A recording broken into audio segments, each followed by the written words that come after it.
반갑습니다. 장충교회 새가족부입니다. 오늘은 장충교회 새가족 교육 3주차 내용을 진행하겠습니다. 오늘 장충교회 새가족 교육 3주차는 복음이란 무엇인지에 대해서 답하며 그런 복음을 믿음으로 생긴 신분의 확신에 대해서 말합니다. 먼저 복음이란 무엇일까요? 복음은 영어로 굿뉴스, 좋은 소식이라는 뜻입니다. 좋은 소식은 우리에게 가장 필요한 소식이라고 할 수 있습니다. 우리에게 가장 필요한 소식은 무엇일까요? 뉴스를 보면 정치, 경제, 사회 등 다양한 소식을 접하지만 우울하고 어려운 얘기가 다수입니다. 좋은 소식을 찾아보기도 하지만 온전하게 좋은 소식만은 없습니다. 그렇다면 우리에게 가장 필요하고 항상 좋은 소식은 무엇일까요? 하나님께서 그리스도 예수를 십자가에 못 박으셔서 구원하셨고 우리를 당신의 품에 안으셨다는 복음입니다. 다시 말해서 그리스도 예수께서 십자가에 못 박혀 죽으심으로 인해서 얻은 구원으로 하나님의 품에 안기게 되었다는 내용이 복음입니다. 복음이 구원을 품고 있다고 봐도 무방합니다. 그렇다면 우리가 복음으로 인해서 하나님의 품에 안기는 자녀가 되면 좋아질까요? 맞습니다. 좋아집니다.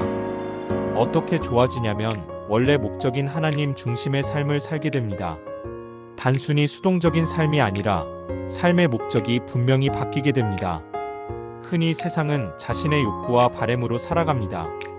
예를 들어서 돈을 많이 벌거나 아니면 값비싼 명품을 휘감는 기대도 있습니다. 하지만 구원받아 복음으로 하나님의 자녀가 된 성도들은 다릅니다.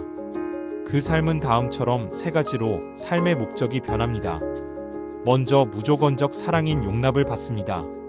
이런 용납은 하나님께서 무조건적으로 받아주는 은혜를 받게 된다는 의미입니다. 이런 무조건적인 용납을 이해하는 작은 에피소드가 있습니다. 어느 한 부부가 아이를 입양했습니다. 그 아이는 며칠 동안 적응을 못하는지 식사와 화장실 이외에는 밖에 안 나오고 방에 앉아 있었습니다. 그렇게 며칠이 흘러서 처음으로 입양된 아이는 아버지 되는 사람에게 다음과 같이 물었습니다.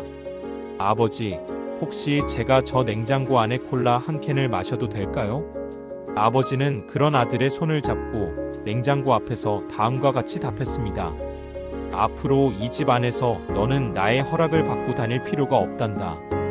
언제나 해도 되고 혹여 실수해도 나한테 얘기하렴. 내가 처리해 줄게. 용납의 개념이 이와 같지 않을까요? 하나님께서 이 땅의 아버지 되십니다.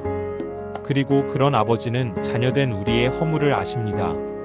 허물을 덮어주시고 다시 기회와 힘을 주시는 하나님을 아버지로 부르면 당연히 다시 살아갈 용기가 얻어집니다.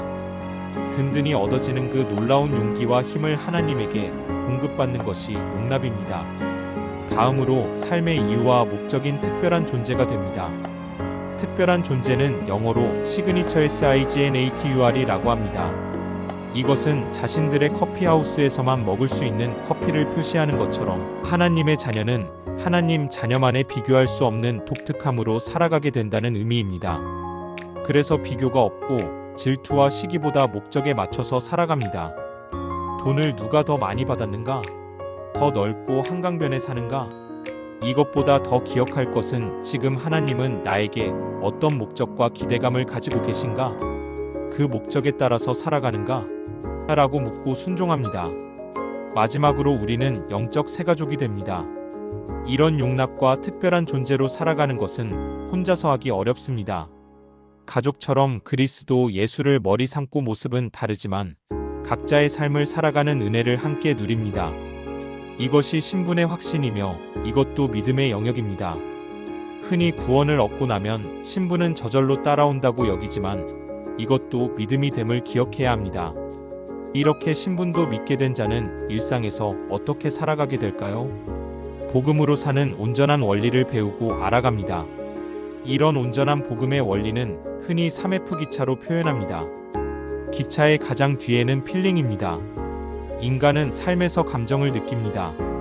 예를 들어서 성도도 불안감을 느낍니다. 그런데 이 불안감이 부정적인 감정이다 보니 없애고 싶어 합니다. 문제는 감정은 하나님이 주신 것인데 없애려고 하다 보니 없어지지 않고 도리어 신앙에 대해서 의문을 가지게 됩니다. 그렇다면 불안은 어떻게 다뤄야 할까요? 불안은 안정되지 않다는 뜻입니다. 우리는 언제 안정됩니까? 그리스도를 반석으로 삼고 그 위에 설 때, 다시 말해서 그리스도와 연합할 때 참된 안정감을 느낍니다. 그러니 불안은 그리스도와 관계가 멀어졌다는 사인입니다. 그렇게 하나님과 멀어진 상황을 느꼈을 때 어떻게 다시 가까워질 수 있을까요? 이런 감정이 들 때 바르게 느끼는 길은 믿음뿐입니다. 타인의 어떠함에 관계없이 진리라고 여기는 상태인 이 놀라운 믿음을 굳건하게 해야 합니다. 이런 믿음을 굳건하게 할 수 있는 길은 무엇일까요? 하나님에 대해서 정확하게 알리는 내용을 많이 봐야 합니다. 그것이 유일한 사실인 성경입니다. 하나님에 대해서 추상적이지 않고 온전히 세워진 그 놀라운 은혜의 말씀으로 돌아가서 하나님이 누구신지 알면서 믿음을 키우고 감정까지도 의지하는 것입니다. 이것이 복음으로 온전한 신분을 얻은 자녀가 감정까지도 올바르게 느끼며 목적대로 사는 것입니다. 이런 안정감과 기쁨을 주는 것은 복음뿐입니다. 그런 복음으로 온전히 새로워진 우리 교회 안에서 성도님들도 기쁨으로 가득한 시간이 되기를 기대합니다. 오늘 내용을 정리하면 다음과 같습니다. 첫째, 복음으로 삶의 목적과 방향이 바뀝니다. 둘째, 그리스도가 하신 일을 믿으면 용납받고 특별한 존재가 되었으며 영적 새가족으로 받아들이게 됩니다. 셋째, 그런 믿음으로 감정까지 바르게 보게 됩니다. 우리가 알게 된 이 복음과 신분의 확신으로 기뻐하시길 바랍니다. 이상으로 장충교회 새가족 교육 3주차를 마치겠습니다. 끝까지 들어주셔서 감사합니다.